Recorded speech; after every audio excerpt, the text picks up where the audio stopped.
Excellent. It looks like we are live again on Facebook, and we will be talking today about just another foundational BDSM uh, concept. Let me see here. We are. I am Primal Piggy, sorry, and you can find me on Facebook at the Primal Piggy, all one word. I'm also cross posting this video, and I've done several of them this way, to Whips, Chains, and Duct Tape Facebook, and you can find that at WCDT BDSM. And I help admin that page and provide some content there as well. My partner's been running that page since 2012, so over 8 years, really over 9 years now. And so we're really proud of the fact that we've been able to provide BDSM resources, educational resources for that long, always free. And there's some really good stuff. If you search the archive there and kind of search the page, you can find almost everything that you could imagine. This is a parental advisory, mature content post. As always, we're describing nonviolent, consensual BDSM, and it's not for minors. So all of our streams are marked mature, so that shouldn't be a problem at all. Today we're going to be talking about high protocol and protocol in general. In previous videos, we've talked about numerous different types of things, and we briefly mentioned protocol in our last episode on collaring and collars. We briefly touched on it there, but I really wanted to make let me see. I really wanted to make an effort to progressively get deeper and deeper in this foundational series. A lot of times people will focus on different aspects of playing, like they'll focus on techniques for paddling and techniques for flogging and those types of things. And we've done a lot of that on Whips, Chains, and Duct Tape in the past, but I wanted this series to be focused on things like the character of a dominant and the character of a submissive. Really, the goal of this whole series, this foundational series, is to help shape the community we want to see. And so we're focusing heavy on like things like the character that is involved, and on really building relationships. And I think that personally, I think that high protocol or protocol in general, as you add it to your relationship dynamic, that it makes for better people. It makes better dominants, and it makes better submissives. And so we just want you to be able to reach your full potential, and we want your relationship to be exciting and adventurous and very fulfilling as well. And so I personally think that high protocol may be something that you may be interested in. It's not really talked about a lot. There is somewhat a secretive aspect to it, and we'll talk about that in a moment as to why that kind of is. And but I think that it can be growing in popularity, protocol in general, and aspects of high protocol. Incorporating those into your relationship can be very beneficial to you. So I got my notes. I'm going to pull my notes up here. So protocol. What is protocol in general? In general, protocol is a code of conduct, a code of correct conduct. It's the customs and regulations dealing with formality, with precedence, and with etiquette. We got some big words there. It's really a general set of rules defining the proper way of interacting with other DOMs and subs within a DS and MS lifestyle, either or. It's a highly ritualized set of rules for the proper interaction between DOMs and subs. Now, etiquette is the properties of conduct as established in any class or community for any occasion. And It's kind of like the social behavior or good manners. Social etiquette is really based on like age, gender, social status, and it evolves as society changes. But protocol is really very specific. It's oftentimes it's inflexible, and it's based on rank or status as opposed to an age or gender. Let me give you an example here. So social etiquette will tell you how to greet a person when you meet, but protocol tells you how to greet them. And so a little bit of difference there. We were defining some terms. High protocol is a well-defined etiquette and protocols to define many aspects of both the dom and the sub's life. Now remember that every high protocol relationship and every relationship dynamic is as unique as the dominant involved in it. There exists, let's look a little at, we'll begin to look a little at like somewhat of the history, just in a real general sense. High protocol groups and organizations take that one step further, and they define universal protocols to formalize the etiquette that all of those within their social structure live by, or at least that they practice in their social circles and their formal events. And so there you can incorporate high protocol into your specific relationship. And then there are groups and organizations. One that comes to mind is MAST. MAST is an MS style of protocol that within MAST groups they have a universal protocol that formalizes the etiquette that for that group. And so that's just one that comes to mind. There was one at one time called BEST. It was a slave training and protocol and etiquette tool. It was BEST, BEST, and those were acronym for something else. And so we started to put the pieces together of a high protocol situation with three things: with structure, rules, and routines. Remember, routines are really in the form of ritual. The word is kind of the same. And so these three items are the building blocks on which a system of rewards and consequences are derived. And so you have these really three things that make up high protocol. You have a structure, you have rules, and you have routines. And then there's a certain sense of rewards for doing well and consequences for doing poorly or failing to match the etiquette structure. And so structure is one of the building blocks of any society, and it's something that most all of us crave in one form or another. It's used as a tool to define relationships, businesses, governments, our own social interaction. We use structure when we raise children.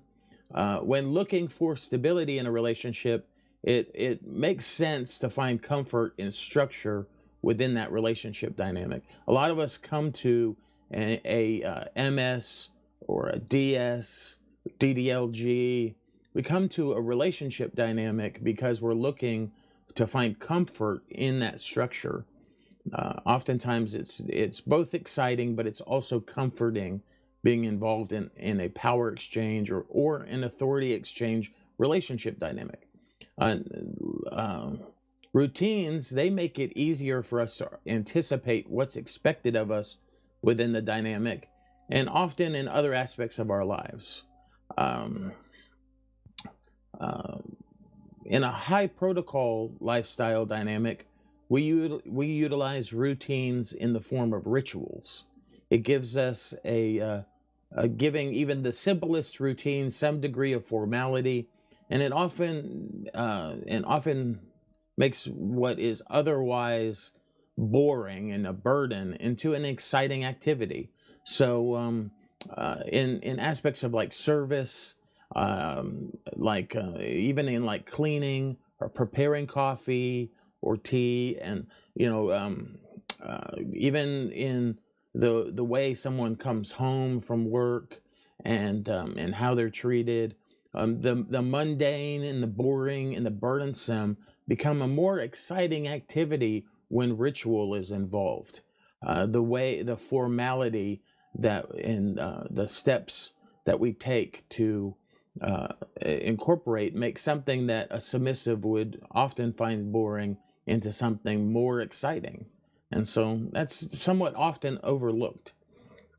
Um, Adding ritual, for instance, into a scene like a sexual bedroom scene with a submissive kneeling, waiting for you to get out of the shower, holding a towel to dry, and then drying you off, and then performing oral sex, and then going into other types of play, or what she wears, how she wears it, she or he, and all those different types of things take what could be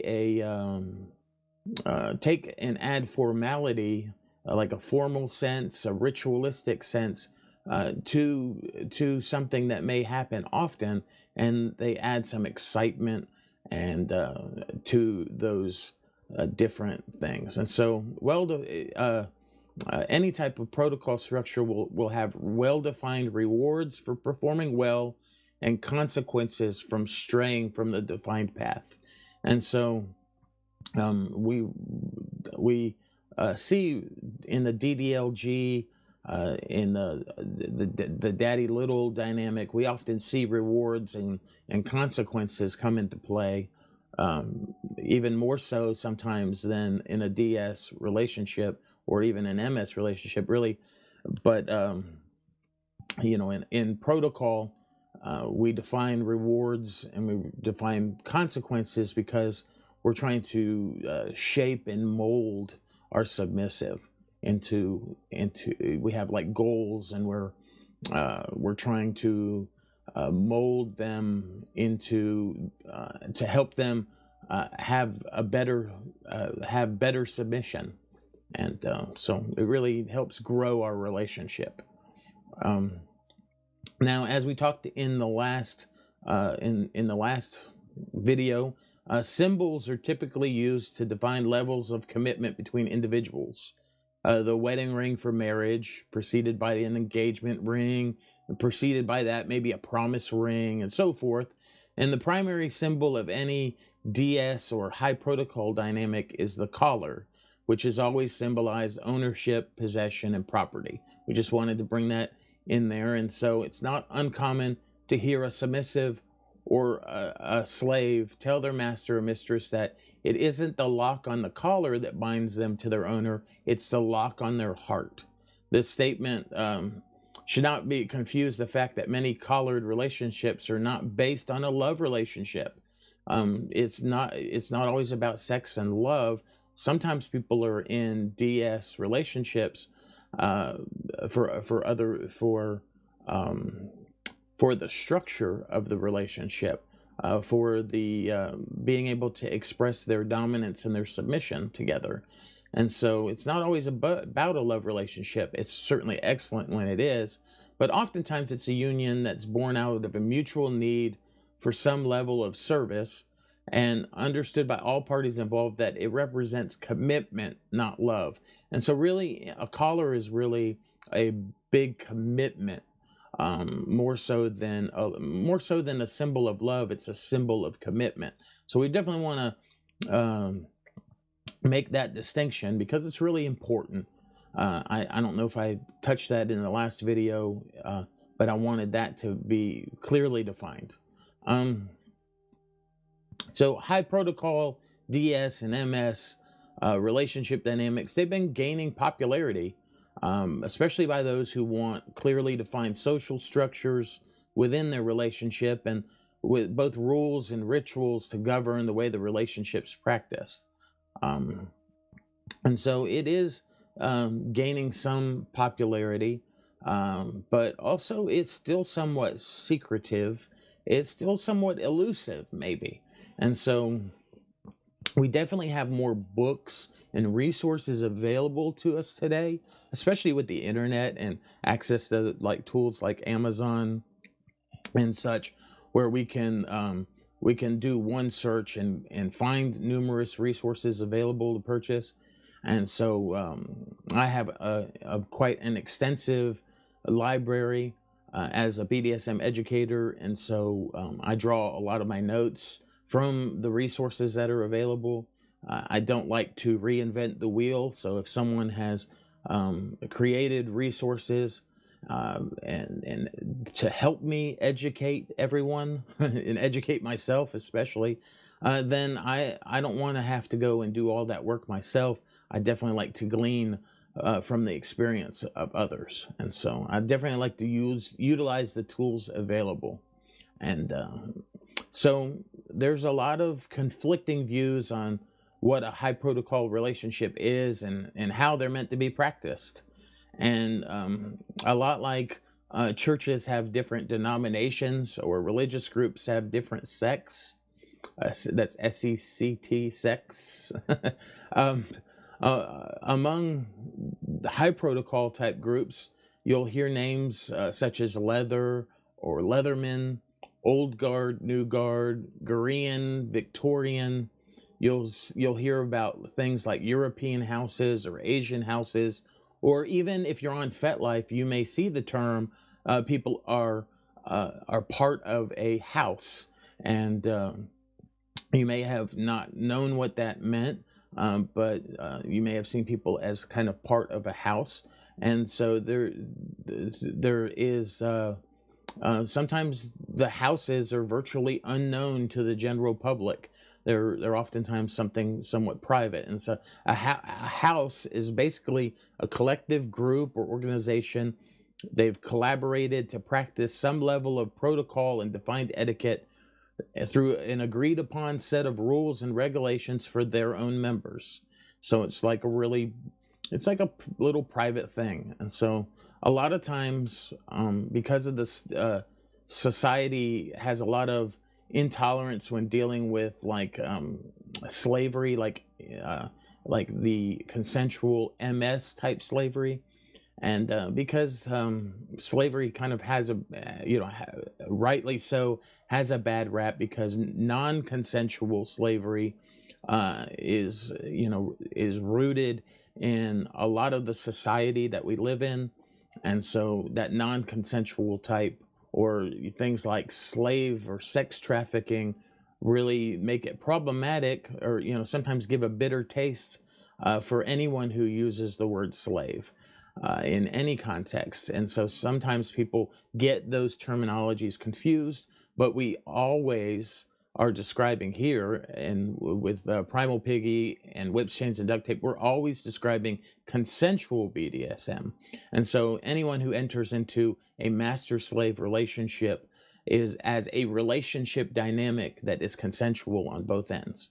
And so it is really an extended, dominant, submissive relationship with an authority transfer, uh, or an authority exchange. And so, more so than just a limited power exchange. And so, there's also preconceptions of S&M behavior, like sadism and masochism. Sometimes are looked at as psychological disorders, or have been in the past. And sometimes people see those things. They see the pain and the different things, and they confuse. They make it. They confuse that it is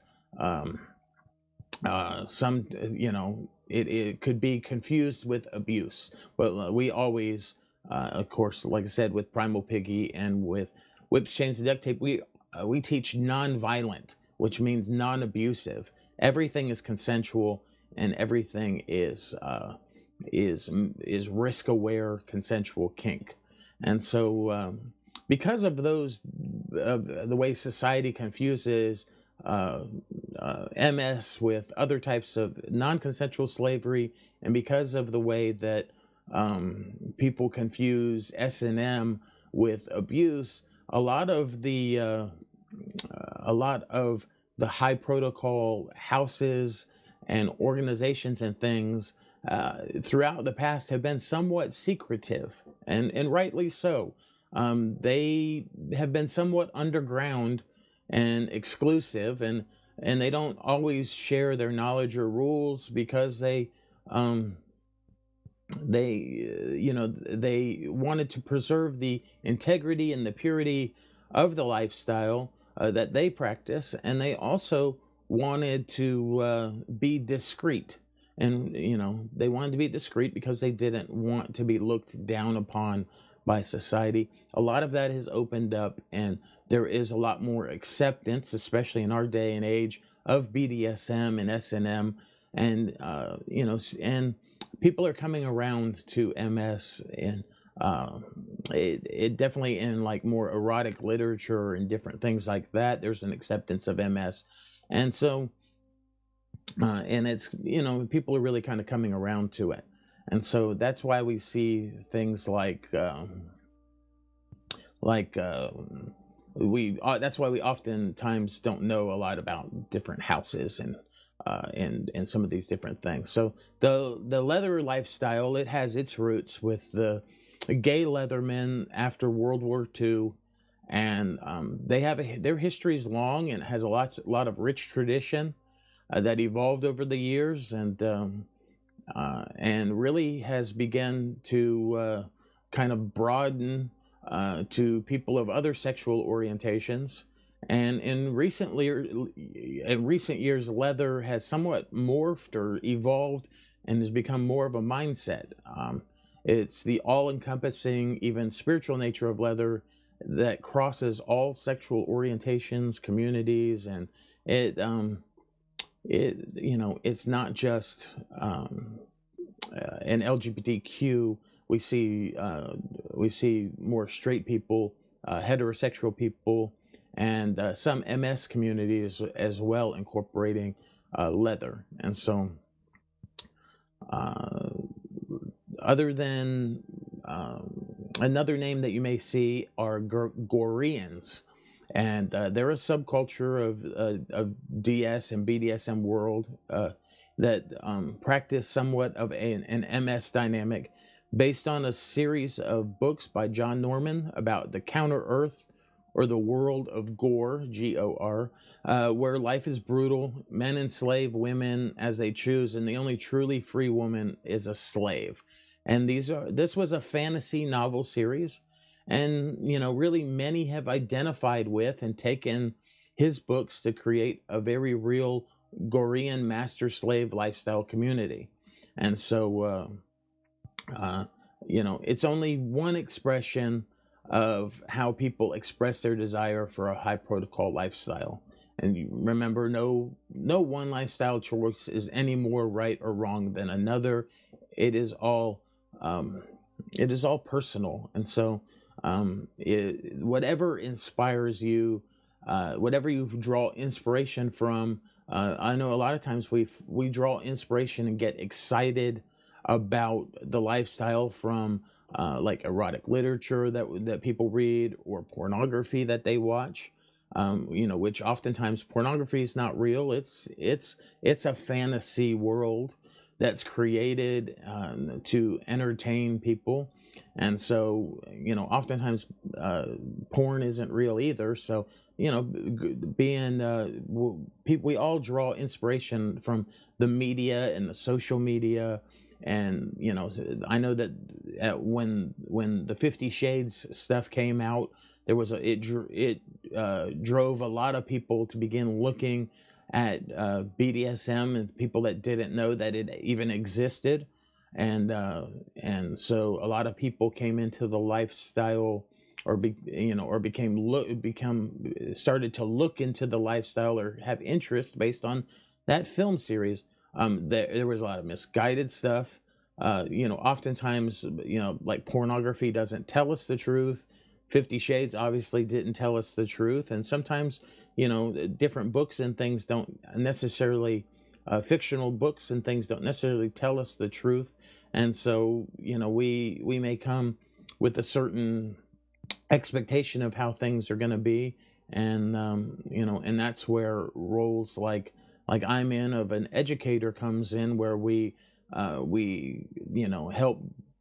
uh, we help divide truth from fiction, and we help create something that is healthy and stable and vibrant and fulfilling, and something that's based on consent and whatnot. And so inspiration, is a good thing. And so it's good that media gives us some exposure, and because in that we all find interest. We think that BDSM is healthy and good for people, and when done right and done well, and done with good character involved.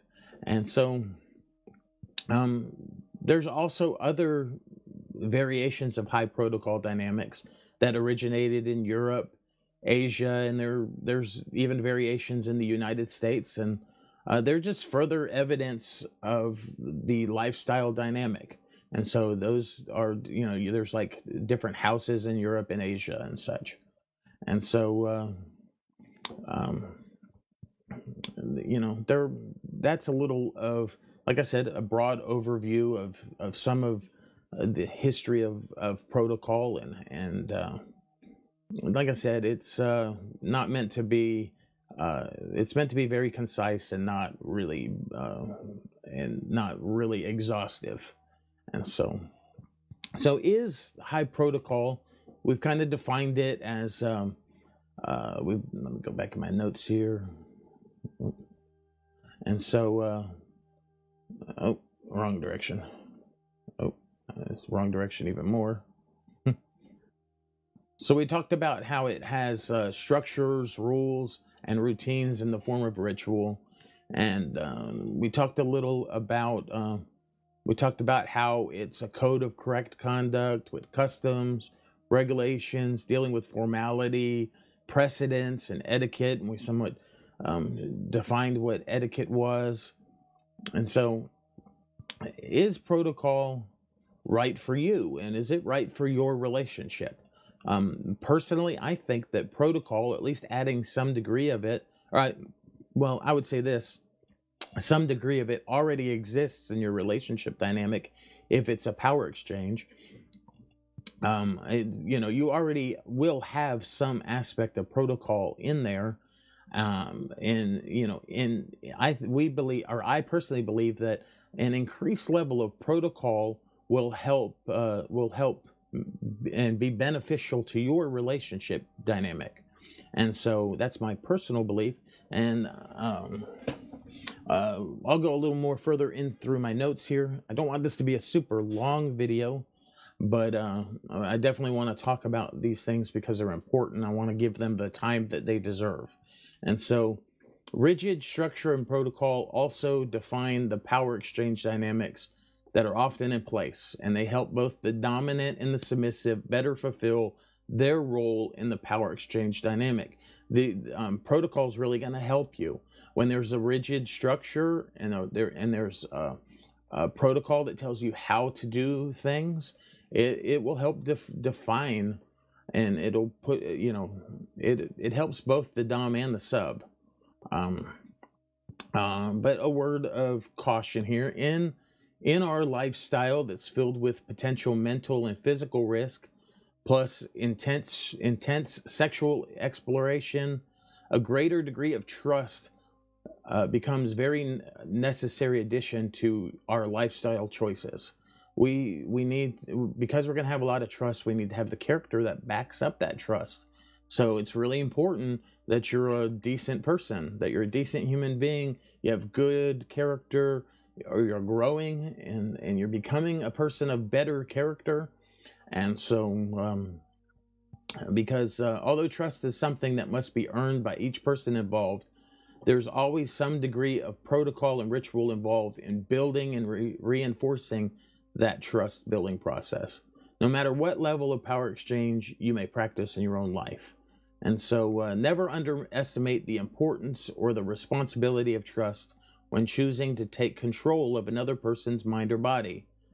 It comes with a lot of responsibility.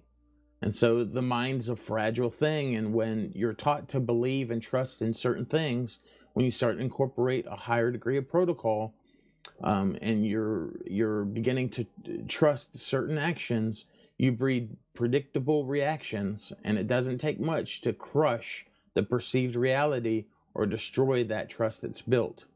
A submissive may want and desire to be guided into a stricter, ritualistic relationship dynamic, but they expect you to live it as much as they do. I'm speaking to the dominants here.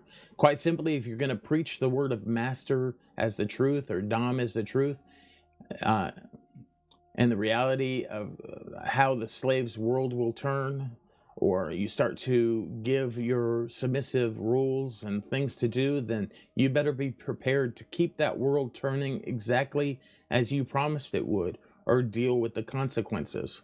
And so, you need to practice what you preach.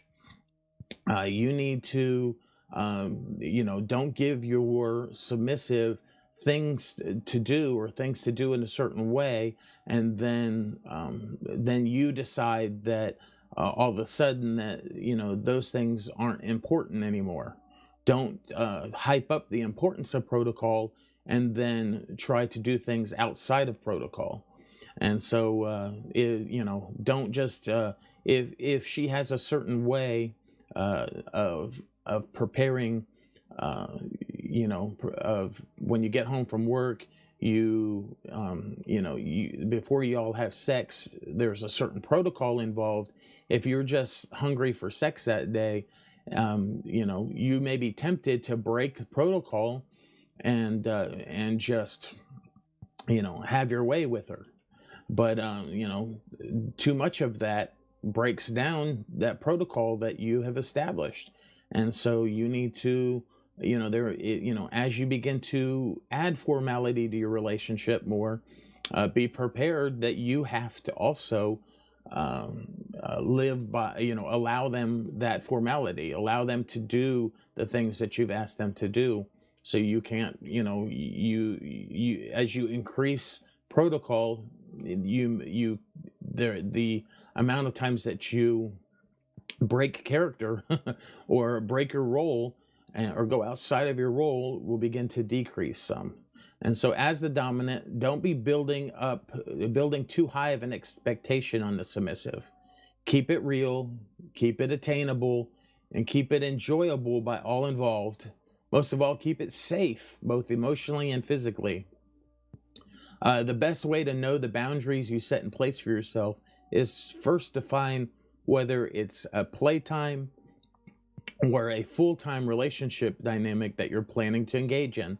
I know a lot of the times people on sites like FetLife and on the internet, we all like to say, oh, we're 24/7, we're 24/7.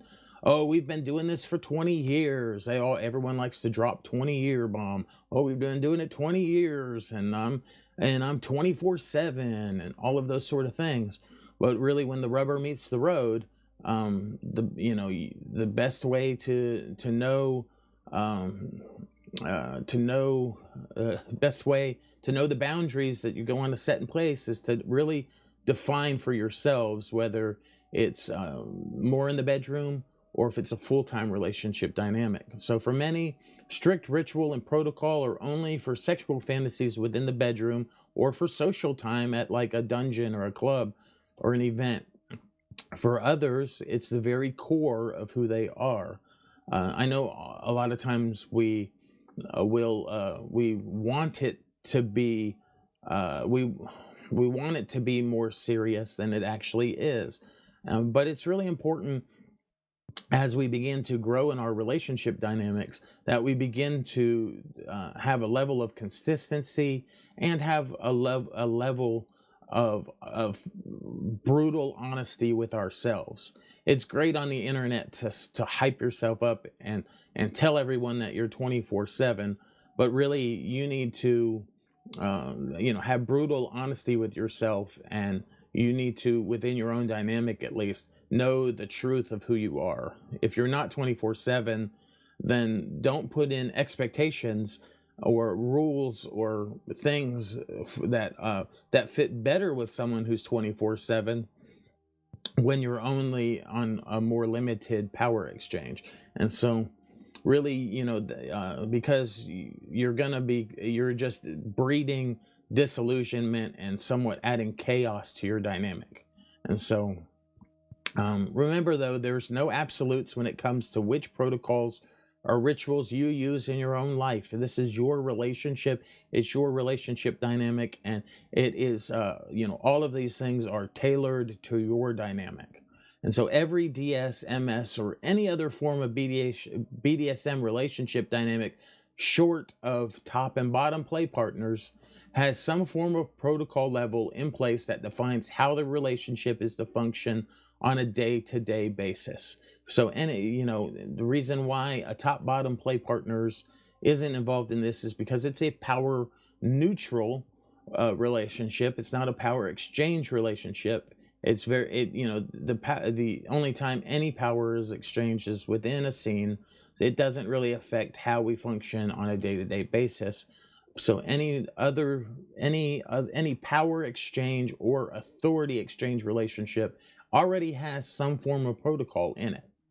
And so no matter what form it takes. And so the correct level of protocol used in the relationship is any level that the dominant chooses and then is mutually agreed upon by the submissive or submissives involved.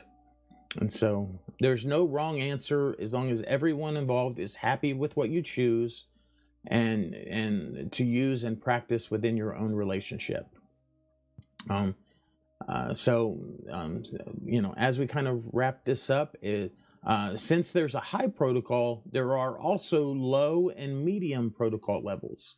Not as much talked about, but a low protocol would be a level of protocol used during the normal day-to-day routines while around family or friends who are not aware of your lifestyle dynamics, like at work, for instance, or sometimes around your children or around other minors. They may not be aware of your lifestyle dynamic, and there may be a certain way that you a certain set of best practices that you use in those situations.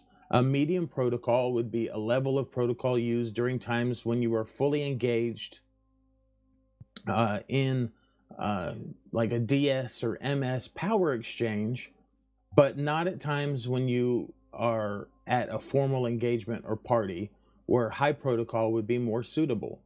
And so if you take the time to think about it, the reality is that it's not really possible to practice high protocol on a 24/7 basis in the modern world, although there may be some rare exceptions. There are some people that live in extreme high protocol 24/7 slave dynamic that have limited exposure to the modern world. And so, but the average person can practice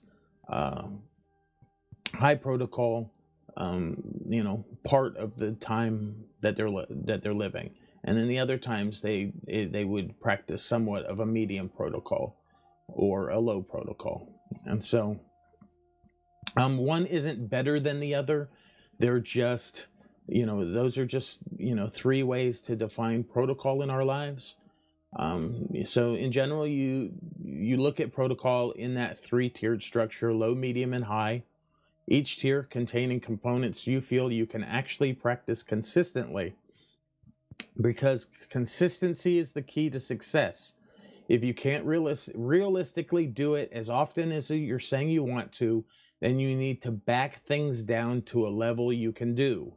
It takes a lot of work to put high protocol into, to incorporate that into your relationship, and it takes very little effort to destroy it. Even those who define their relationship dynamics as high protocol still practice low and medium protocol levels for given situations. And so, just now that you kind of know what it is, and you already know that there are some levels of protocol. In future, in some of the upcoming videos, we'll talk more specifics about high protocol, like the and give you more guidelines and more of the structure of it. But I think that increasing levels of formality and I got kind of out of focus there. Increasing levels of formality can be really beneficial, in my opinion, as you are developing your, being a person of higher character, you're growing your relationship. You have, like I said, you have goals in mind, and you have things that you want to accomplish in your relationship. Incorporating an increased level of high protocol into your relationship can be one aspect to where a dominant grows in their dominance and a submissive grows in their submission. And I think those are really important things. It's important for a dominant to begin to learn more about being dominant, and a submissive to learn more about being submissive. It just helps keep things interesting and exciting through the long haul of a long-term BDSM relationship. Again, I'm Primal Piggy. You can find me on Facebook at the Primal Piggy, all one word. You can also find me on Whips, Chains, and Duct Tape at WCDT BDSM. I look forward to a future video. You can find all the past videos on my page, on the Primal Piggy page on Facebook, and continue. If you haven't yet, go follow Whips, Chains, and Duct Tape. It's quite a large community, and if you have personal questions, you can message that site, and someone will someone with the knowledge of BDSM, and an educator like myself, and there's others involved who have been in the lifestyle for even longer than myself. We're available to answer your personal relationship questions. We do get quite a high volume, and so it may take us a little time to get back to you, but we oftentimes can help you out or point you in the right direction. All right, thank you for watching this video, and I look forward to more as we continue through this series.